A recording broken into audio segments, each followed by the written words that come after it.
나이가 들어가면서 그런 것들을 새삼 느끼게 됩니다. 또 주변의 것들을 보면서도 그렇습니다만은 왜 사람은 나이가 들면 들수록 초라해지게 창조가 되었을까 그런 생각을 해요. 힘도 그렇고요. 또 생각도 그렇고 물론 원숙해져서 또 아름다움을 빛나는 아름다움을 보여주시는 노인들도 계시지만 대개의 경우에는 몸도 아프고 마음도 약하여지고 그래서 우리가 이 세상 떠날 때의 모습을 보면 과거에 화려했던 영광이나 그가 가졌던 힘이나 이런 것들은 온데간데 없고 그저 똑같이 많이 배우든 적게 배우든 초라한 노인의 모습으로 고통에 힘겨워하다가 그렇게 세상을 떠나게 되는 것을 보면서 왜 하나님이 우리를 그렇게 만드셨을까라는 생각을 이제 가끔 해보게 됩니다. 그리고 또 나이가 들어감에 따라서 알게 되어진 것 중에 또 하나가 나이가 든다고 해서 자동으로 성숙해지는 것은 아니더라. 세월을 오래 산다고 해서 다 어른스러워지는 것도 아니더라. 그리고 죄의 유혹으로부터 면역이 되는 것도 없더라. 많이 세월이 지난다고 해서 죄와 더 싸워서 이길 수 있는 강한 사람이 되어지는 것은 아니더라. 보면 우리가 충분히 성장했기 때문에 이제 더 이상 죄가 우리에게 해끼치는 것을 다 내가 막을 수 있다. 이런 상태에 있는 사람은 없더라고요, 보니까. 오히려 오랫동안 신실한 믿음을 보이며 살아왔던 사람들이 큰 범죄를 일으키는 것들도 우리가 심심치 않게 보니까 사람은 다 그렇게 약한 존재라는 거죠. 그런 것에 대한 생생한 예화가 오늘 이 본문에 나와 있는 말씀입니다. 오늘 본문의 말씀을 간단히 요약하면 다윗 임금이 하나님이 기뻐하시지 않는 인구조사를 강행했어요. 밀어붙였습니다.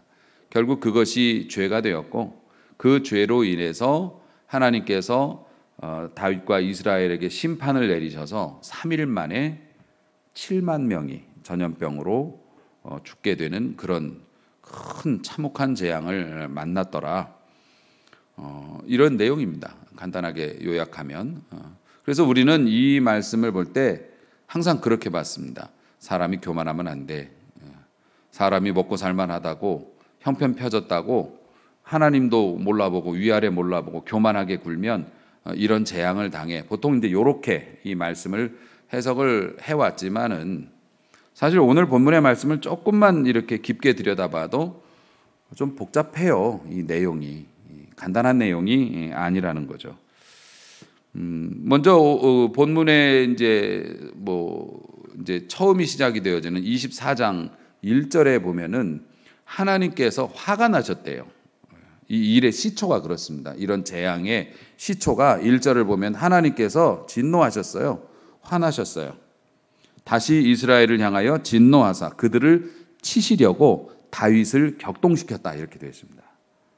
문제를 일으킨 건 다윗인데 보다 근원적인 문제는 이스라엘 백성들에 대해서 하나님이 화를 나셨고 그 백성들을 두드려 패는 용도로 다윗을 격동을 시켰대요. 그 마음의 충동을. 그거 좀 이상한 말씀입니다. 우리는 다윗이 교만해서 죄 없는 백성들이 죽은 걸로 알고 있는데 또 다윗을 격동시켰다. 하나님께서 부추겨서 죄를 짓게 만들었다. 사실 원문을 좀 깊게 검색을 해보면 그런 내용입니다. 방어막을 푸셨다라고 보는 게 맞을 것 같아요. 늘 사탄은 우리의 마음속에 뭔가를 막 집어넣으려고 하는데 하나님께서 은혜로 우리에게 그런 기회를 못 갖도록 막아주시는 게 있거든요. 우리가 영적인 생활을 하는 사람들은 하나님의 보호하심 방어막이 있어요. 그런데 욥도 마찬가지지만 특별한 필요에 의해서 하나님께서 그것을 걷어내신 거예요. 네가 손대는 것을 내가 허락하겠다. 이런 식이 되는 겁니다. 그래서 다윗이 이제 이런 일을 일으키게 되었는데 그러면 백성들에게 심판을 하시려고 화가 나신 이유가 뭘까? 하나님께서 그들의 숨겨진 죄를 심판하시기 위해서 이런 이제 일이 일어나게 만드셨다는 얘기인데 그 숨겨진 죄가 뭐냐면 본문에는 언급되지 않지만은 성경학자들의 거의 일치된 견해는 예전에 압살롬이 반란을 일으켰을 때 다윗이 도망가게 된 결정적인 이유가 압살롬이 칼 들고 쳐들어오는 것도 있었지만 백성들의 마음이 돌아섰다라는 것을 알고 도망갔거든요. 그러니까 대다수의 백성들이 압살롬 만세를 외친 겁니다. 다윗이 오랫동안 나라를 다스리기도 했지만 실증난 것도 있겠죠. 그리고 다윗이 마음에 안 드는 것도 있겠죠. 그런데 다윗은 하나님께서 기름 부어 세우신 왕이잖아요. 그런데 불량한 방법으로, 부정한 방법으로 심지어 아버지의 자리를 빼앗으려고 했던 이 압살롬이 젊다고, 자기들 민원 잘 들어주는 사람이라고, 백성들이 일제히 마음을 돌이켜서 그를 향해서 만세를 불렀다는 거죠. 하나님께서 그 죄를 잊지 않으시고 때가 되니 문책을 하셨다라고 해석을 하고 있는 겁니다. 우리 인생에서도 그런 일들이 자주 일어나요. 부모를 벌주기 위해서 자식을 흔드시는 경우가 많이 있습니다. 자식이 엇나가는 것들이 부모의 죄에 대한 심판의 경우인 경우도 있고 반대의 경우도 있죠. 그러니까 이게 참 그렇게 되면은 굉장히 불행한 일이죠. 서로 간에 굉장히 불행한 일인데 우리가 범죄해서 벌 받는 거를 두려워해야 합니다. 하지만 그보다 더 두려워해야 할 것이 우리가 남을 벌 주는 도구로 쓰임 받는 것도 굉장히 두려워해야 해요. 우리가 그렇게 쓰임 받아서는 안 되죠. 당시 다윗은 지금 이 인구조사 사건이 일어날 땐 다윗이 이제 말년을 보내고 있을 때입니다. 인생의 말년이었고요. 자기 인생의 마지막이라고 할 수 있는 블레셋과의 한판을 해가지고 이제 이게 큰 전쟁으로서는 다윗의 삶에서 마지막 전쟁이었는데 거기에서도 대승을 하게 됩니다. 그래서 당시에 신흥 강자였던 블레셋을 꺾고 나니까 뭐 거칠 것이 없었죠. 그리고 다윗은 이미 40년 가까이 나라를 통치한 노련한 이제 왕이었고요. 감히 누구도 그 다윗의 철옹성 같은 그런 권위를 감히 넘볼 수가 없는 그런 뭐 경제적으로도 뭐 전혀 문제가 없고 정치적으로도 안정돼 있고 큰 위기였던 또 전쟁도 대승으로 끝나고 말았고 그러니까 얼마나 좋은 환경입니까? 따뜻한 거죠. 말씀드렸다시피 사람이 나이 먹으면 자동으로 성숙되어지고 신앙인이 세월이 지나면 자동으로 믿음이 더 계속 깊어지면 얼마나 좋겠어요. 그러지 못한데 오히려 그의 삶이 등 따뜻하고 배부름으로 말미암아서 그의 교만의 세균을 배양하는 배양 그릇이 되고 말았던 거예요.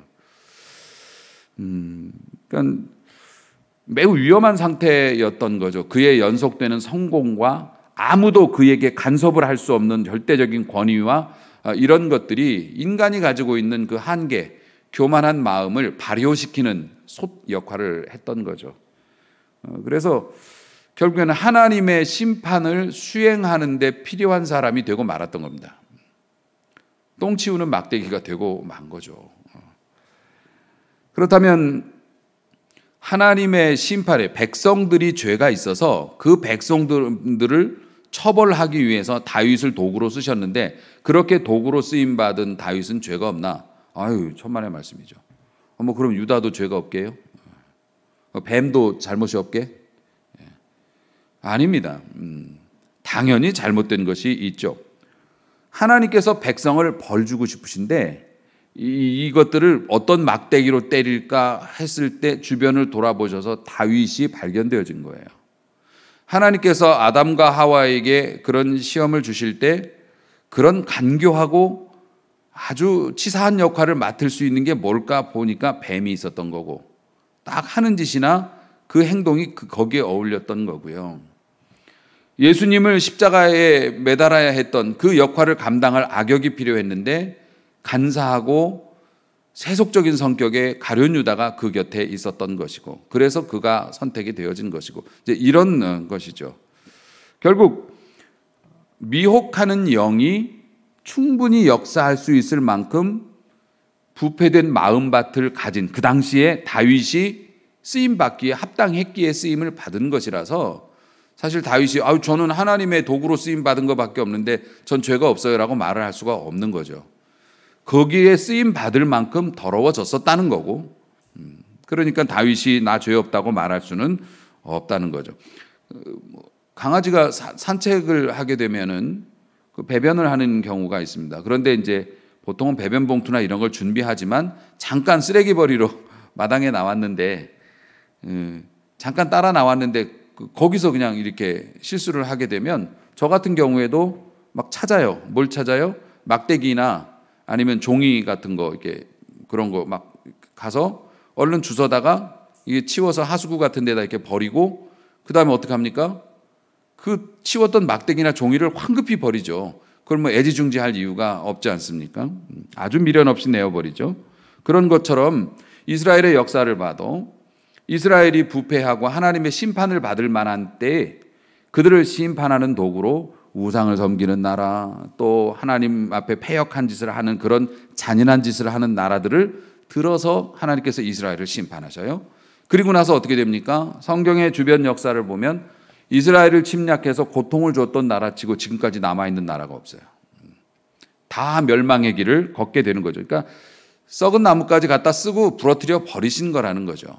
그러니까 우리가 벌 받을 짓을 해서 벌을 받는 것도 두렵지만 우리가 그런 일에 쓰임을 받는 것도 굉장히 두려워해야 하는 이유가 그런 일에 쓰임을 받으려면 우리가 부패한 상태이기 때문에 그러니까 이게 문제가 된다는 것이죠. 부디 하나님께서 우리 모두에게 은혜를 주셔서 우리가 타인에게 고통을 주는 도구로 쓰임받지 않기를 소망을 합니다. 목사가 그런 일이 제일 많습니다. 목회자가 영적인 생활 잘못하고 세상적인 것들 앞에서 교만하여지거나 또 이런 일들이 생기면 그 목회자의 잘못으로 인해서 또 성도들에게 얼마나 많은 피해를 줍니까?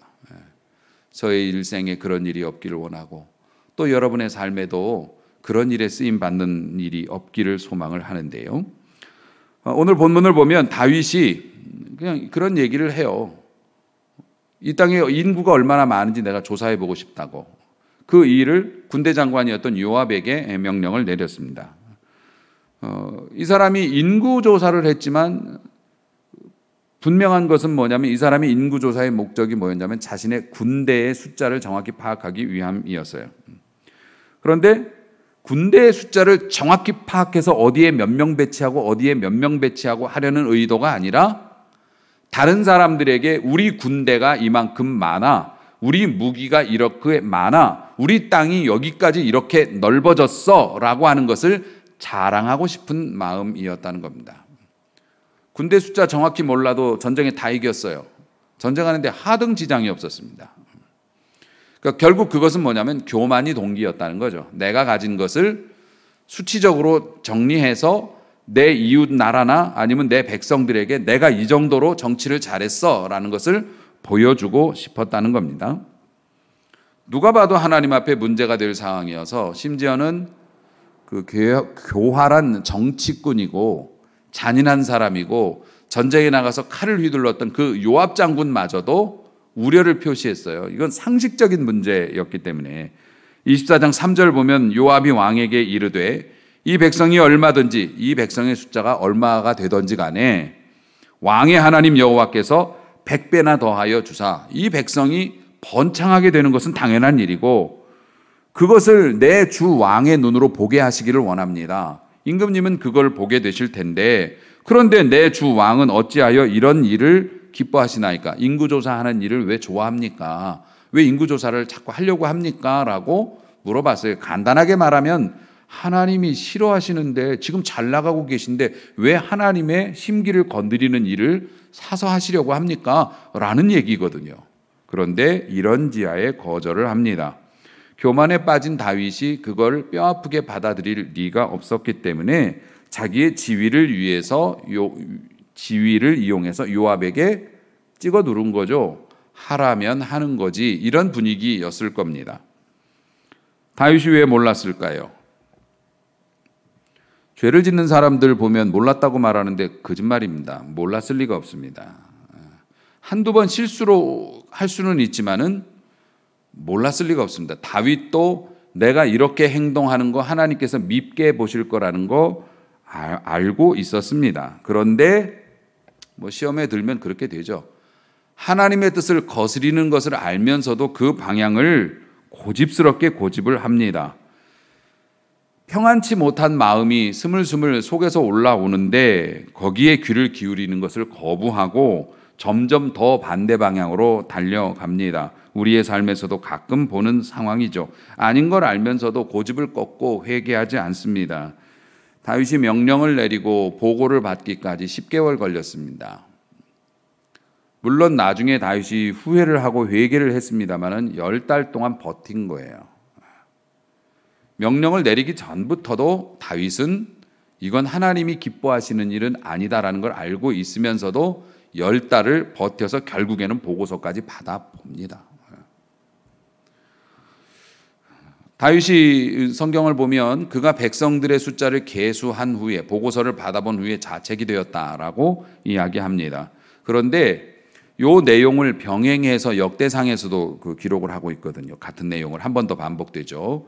역대상에서 보면 21장 7절에 보면 하나님께서 이 일을 악하게 여기사 이스라엘을 치시매라는 글이 나와 있어요. 결국 이제 오늘 읽은 본문에 나오지 않지만 보고서를 받아보고 갑자기 마음이 회개가 된 게 아니라 보고서를 받을 그 즈음에 하나님께서 재앙을 이스라엘에게 내리시기 시작했어요. 변고가 생기니까 다윗이 하나님 화나셨구나 이렇게 느꼈다는 겁니다. 얻어맞기 시작하면서 내가 이 정도로 잘못한 일을 한 거구나라고 심각하게 받아들였다는 거죠. 뭐 흔한 예입니다만 잘못을 겪고 우리가 고통이 시작이 돼야 돌이키지 사실 그 전까지는 하루만 더 하면서 또 끌고 나가는 게 우리 주특기 아니겠습니까? 그리고 나서 쉽지 않은 고백을 또 합니다. 그 당시에 그 교만이 배양될 정도로 완벽한 권세, 누구도 그 사람이 하는 일이나 내린 결정에 대해서 토를 달지 못하는 그러한 상황에 있던 사람이 하기 힘든 고백을 하죠. 그것이 10절 말씀인데 다윗이 백성을 조사한 후에 원래는 가로 열고 그 일로 인하여 하나님께서 재앙을 내리시기 시작함을 보고 마음에 자책하고 다윗이 여호와께 아뢰되 내가 이 일을 행함으로 큰 죄를 범하였나이다. 여호와여 이제 간구하옵나니 종의 죄를 사하여 주옵소서. 내가 심히 멍청하게 미련하게 행하였나이다 하면서 자책을 하고 회개를 해요. 그리고 나서 그 당시에 이제 활동하던 선지자가 가시라는 선지자인데 그 선지자를 통해서 하나님께서 묘한 제안을 하십니다. 네가 회개를 했으니 됐고 그러면 네가 저지른 일에 대해서 내가 벌을 내릴 텐데 3가지 중에 하나를 골라. 아니 무슨 벌 받는 사람이 뭘 골라요? 성경에서 유일하게 하나님께서 벌을 내리시면서 너 골라봐 라고 한 유일한 기록이라고 합니다. 3가지 선택을 해라. 하나는 7년 동안 기근을 겪을 것이다. 혹은 네가 7달 동안 구테타가 일어나고 널 죽이려고 하는 사람에게 진짜 정신없이 쫓겨다니는 걸 선택을 하든지 7달이 아니라 석 달입니다. 석 달 동안을 네가 목숨의 위협을 받으면서 반란군들에게 내쫓기는 그런 일을 겪을 건지 혹은 사흘 동안 전염병을 돌게 해서 사람을 내가 해칠 건데 내가 임의대로 할 건데 그걸 결정할 건지 3개를 선택하라고 말씀하셔요.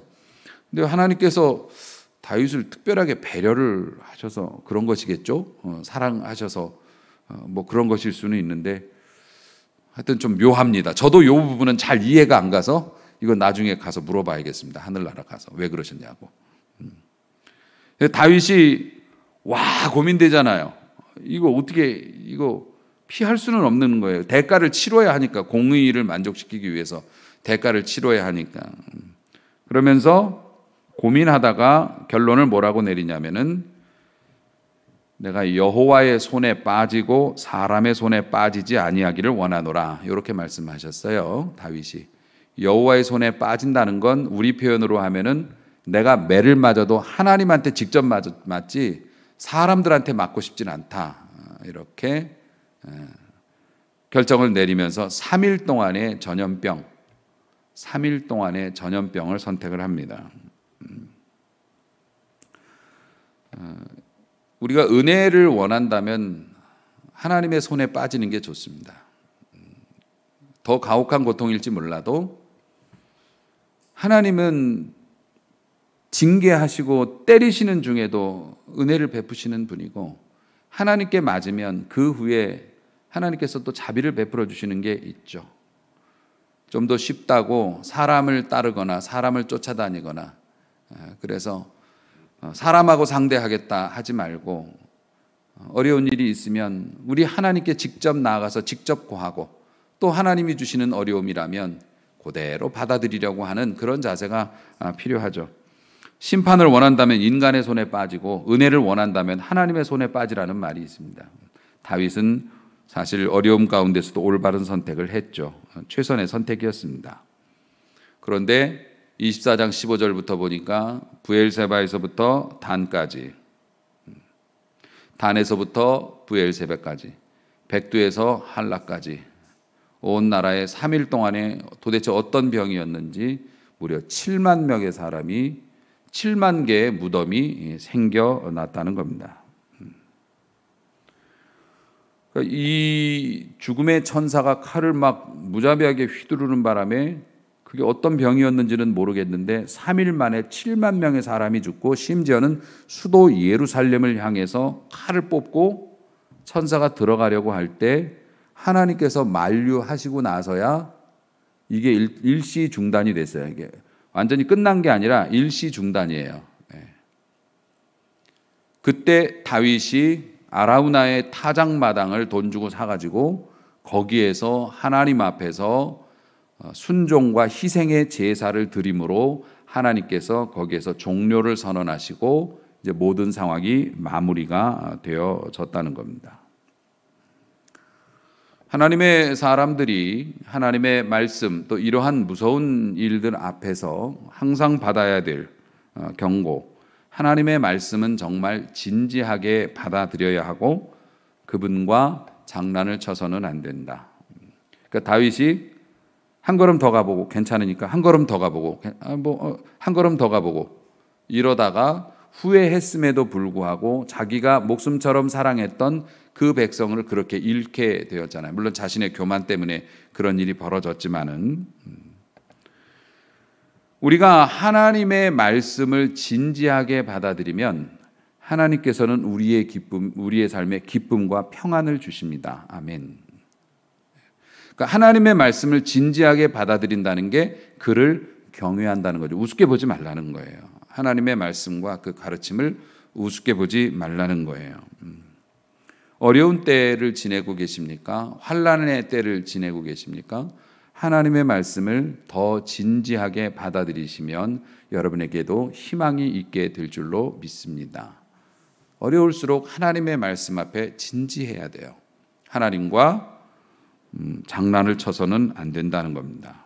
다윗같이 위대하고 경건한 사람도 그의 말년에 실족해서 자신의 삶을 엉망으로 만들고 백성들에게 큰 피해를 줬던 것처럼 누구라도 또한 그럴 수도 있고, 우리의 삶의 어려움이라는 게 무슨 계획하고 오는 것이 아니기 때문에, 사랑하는 성도 여러분, 부디 하나님께서 우리를 도우셔서 우리가 스스로 실족치 아니하고 남을 실족시키는 일에도 쓰임받지 아니하며 그렇게 경건한 마음과 몸으로 살아가는 은혜가 있기를 소망합니다. 사랑하는 성도 여러분, 저는 나름 또 지금도 어려운 때를 지내고 있지만은 제 개인의 신앙인으로서 그런 고백을 여러분 앞에 드리고 싶어요. 어떤 상황에서든지 주를 의지하는 자는 소망이 있도다. 주는 우리에게 안전을 주시는 분이시고, 주는 우리에게 늘 새로운, 끊임없이 꺼지지 않는 불처럼 소망을 주신 분이시기 때문에 어렵다 생각하시면 잘 하다가 어렵다고 세상적인 방법 택하지 마시고, 어려울수록 더 주님의 말씀 앞에 진지하여서 우리의 영원한 소망과 안전이 되어주시는 우리 주님의 은혜를 여러분이 꼭 누리시면서 고단한 삶에서 벗어나 평안하고 행복한 삶을 누릴 수 있게 되기를 주님의 이름으로 축원합니다. 기도하시겠습니다.